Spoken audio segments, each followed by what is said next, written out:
Hello दोस्तों, वर्तमान समय पे इंडियन नेवी की तरफ से एक बहुत बड़ा डिफेंस न्यूज़ निकलकर सामने आ रहा है और ये defence news basically the print news agency के द्वारा बताया जा रहा है। इसका कोई कंफर्मेशन न्यूज़ अभी तक मौजूद नहीं है, मगर इसका पॉसिबिलिटी की चांस सबसे ज़्यादा है। ये कई डिफेंस एक्सपर्ट ये मान रहा है। दोस्तों, वर्तमान समय पे आप सभी जानते होंगे इंडियन नेवी के लिए दो फाइटर जेट को इवेल्युएट किया जा रहा है। एक है FA-18 सुपर हॉर्नेट, दूसरा राफेल एम वेरिएंट जो नेवल पर्पस के लिए इस्तेमाल किया जाता है। तो द प्रिंट के अनुसार ये दोनों फाइटर जेट में से जो टेस्ट किया जा रहा है, इस टेस्टिंग में और इस कंपटीशन में राफेल एम आगे निकल चुका है FA-18 सुपर हॉर्नेट के तुलना में। दोस्तों, इस वीडियो के अंदर आज हम इसके बारे में चर्चा करेंगे और दोस्तों यहाँ पे हम आपको बताएंगे राफेल फाइटर जेट को इंडिया क्यों चूज करना चाहता है और आने वाले फ्यूचर में राफेल फाइटर जेट को क्यों चूज करेगा इंडियन नेवी। दोस्तों, वर्तमान समय पे FA-18 सुपर हॉर्नेट और राफेल एम के अलावा दुनिया में ऐसा कोई फाइटर जेट मौजूद नहीं है जो इस समय पे बेस्ट फाइटर जेट कहा जाए नेवल पर्पस के लिए। और दोस्तों, ये दोनों बेस्ट फाइटर जेट के अंदर राफेल और FA-18 के अंदर इस समय पे इंडिया के अंदर कंपटीशन किया जा रहा है और इवेल्युएट किया जा रहा है और देखा जा रहा है INS विक्रांत के लिए कौन फाइटर जेट सही होगा और कौन ज्यादा बेहतर होगा। दोस्तों, FA-18 फाइटर जेट का विंग्स आसानी से फोल्ड किया जा सकता है और जिसके वजह से आसानी से लिफ्ट से उठाया जा सकता है और हैंगर में हाउस किया जा सकता है FA-18 फाइटर जेट को। दूसरी तरफ राफेल फाइटर जेट का विंग्स फोल्ड नहीं किया जा सकता, मगर दोस्तों राफेल फाइटर जेट का विंग खोलकर इसको हाउस किया जा सकता है। वहाँ दोस्तों यहाँ पे देखा जाए तो FA-18 के तुलना में राफेल फाइटर जेट का ये प्रोसेस काफी ज्यादा टाइम ले सकता है और इसका ऑपरेशनल में काफी ज्यादा इम्पैक्ट पड़ सकता है इमरजेंसी के दौरान। मगर दोस्तों, राफेल फाइटर जेट के पास FA-18 के तुलना में जो एडवांटेज मौजूद है वो एडवांटेज है सबसे पहला, राफेल फाइटर जेट FA-18 के तुलना में काफी हल्का है।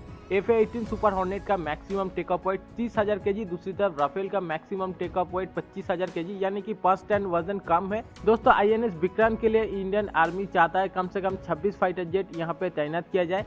अगर दोस्तों INS विक्रांत में 26 FA-18 फाइटर जेट को तैनात किया जा सकता है तो उसी टर्नेज के अंदर 30 राफेल को तैनात कर सकता है। और दोस्तों, यहाँ पे राफेल का वजन कम होने से ज्यादा संख्या में INS विक्रांत में राफेल फाइटर जेट को तैनात किया जा सकता है। और दोस्तों, FA-18 के तुलना में राफेल फाइटर जेट का वजन में कम होने से राफेल फाइटर जेट आसानी से INS विक्रांत में लैंडिंग और टेक ऑफ कर सकता है। दोस्तों, इसके अलावा दूसरे सबसे बड़ी कारण हार्ड पॉइंट। दोस्तों, वर्तमान समय पे राफेल के हार्ड पॉइंट FA-18 के तुलना में सबसे ज्यादा मौजूद है, जैसे कि FA-18 के पास 11 हार्ड पॉइंट मौजूद है और राफेल एम के पास 13 हार्ड पॉइंट मौजूद है, यानी कि 2 एक्स्ट्रा हार्ड पॉइंट। और दोस्तों, एक्स्ट्रा हार्ड पॉइंट होने से एक्स्ट्रा वेपन कैरी कर सकता है Rafale M fighter jet FA-18 के तुलना में।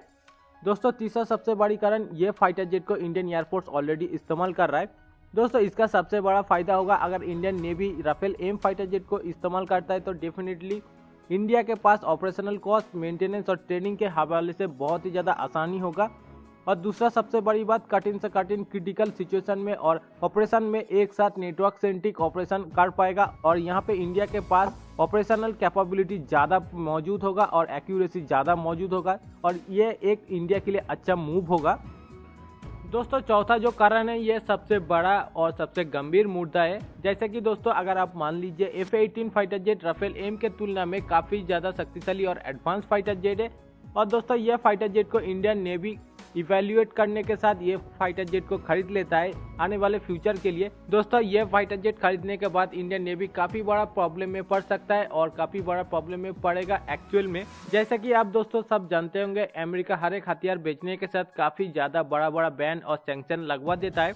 और दोस्तों, ये बैन और सैंक्शन इस तरह से उस देश के ऊपर लगवा देता है जैसे कि ये अगर वो देश खरीदता है तो डेफिनेटली ये हथियार वो देश फ्रीली इस्तेमाल नहीं कर पाएगा और ये हथियार अमेरिकन इंटरेस्ट में इस्तेमाल कर पाएगा और इस हथियार के वजह से अमेरिका उस देश को बहुत ही ज्यादा ब्लैकमेल करता है। जैसे कि दोस्तों, वर्तमान समय पे जापान, साउथ कोरिया, सऊदी अरब और इजिप्ट का एयरफोर्स को सबसे ज्यादा शक्तिशाली और बेहतरीन एयरफोर्स माना जाता है, मगर इसके बावजूद ये सभी एयरफोर्स अमेरिका का पपेट बना हुआ है। और दोस्तों, ठीक इस तरह से इंडियन नेवी अगर FA-18 फाइटर जेट को अगर खरीदता है तो डेफिनेटली आने वाले फ्यूचर में इंडियन नेवी भी अमेरिका का पपेट बन जाएगा और अमेरिका का कोशिश यही हो रहा है इंडिया को अपने तरफ खींच ले और किसी भी जाल में फंसा ले।